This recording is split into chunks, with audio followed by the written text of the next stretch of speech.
आज अंश बहुत खुश है क्योंकि उसका आज जन्मदिन है। उसके सारे दोस्त और परिवार वाले भी बहुत खुश हैं। जन्मदिन मनाने के लिए सब लोग शहर से थोड़ी दूर पर एक नया होटल खुला है, वहाँ जाने वाले हैं। ये होटल काफ़ी आलीशान होटल है। सब लोग होटल जाने के लिए गाड़ी में बैठे और गाड़ी चालू हुआ।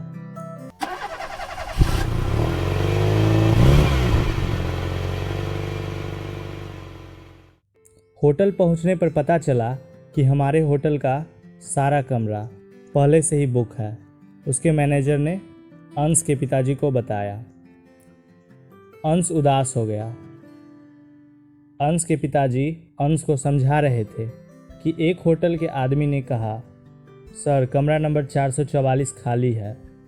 होटल के मालिक ने चुपके से कहा, चुप कर, वो कमरा ठीक नहीं है।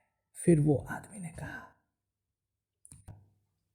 सर एक रात की तो बात है, कुछ नहीं होगा और हमें पैसे भी मिल जाएंगे। होटल के बॉस मान गए और चाबी अंश के पापा को दे दिया। सब लोग फिर से खुश हो गए और चल पड़े कमरा नंबर 444 की ओर। कुछ देर के बाद सब लोग उस कमरे में पहुंचे तो लाइट चालू करने पर पता चला कमरा कितना बड़ा और सुंदर है। सब लोग जन्मदिन की तैयारी में जुट गए। सभी सजावट के बाद अंश को हैप्पी बर्थडे विश करने लगे। फिर अंश ने केक काटा। केक के टुकड़े सबको खिला ही रहे थे कि अचानक लाइट चली गई।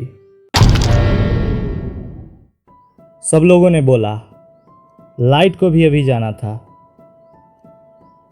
पर कुछ मिनट में ही लाइट फिर से वापस आ गई। लाइट तो आई, साथ ही एक अजीब तरह से दिखने वाला इंसान भी पता नहीं कहां से आ गया और वो बोलने लगा, मुझे भी केक दो, मुझे भी केक दो।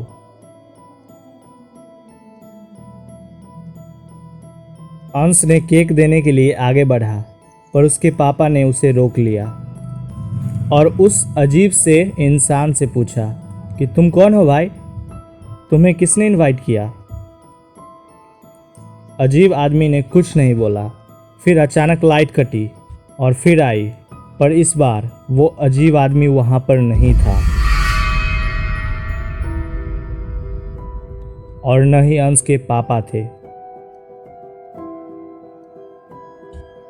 अंश जोर से चीखा, पापा,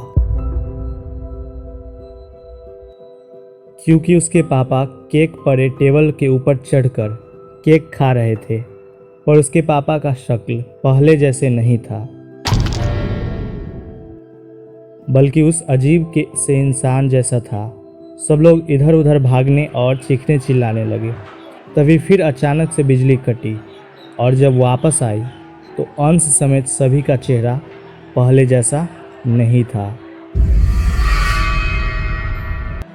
उन सभी का चेहरा उस अजीब इंसान के चेहरे जैसा ही हो गया और वे सब एक साथ बोल रहे थे, मुझे केक दो, केक दो, मुझे केक दो, केक दो मुझे। सुबह हुआ पर चाबी लौटाने कोई नहीं आया तो होटल के बॉस को पता चल गया कि रात में कुछ न कुछ गड़बड़ जरूर हुआ है। बॉस ने भी होटल के बंद होने के डर से अपना मुंह बंद रखा और कसम खाई कि आज के बाद किसी को उस कमरे की तरफ नहीं भेजेगा।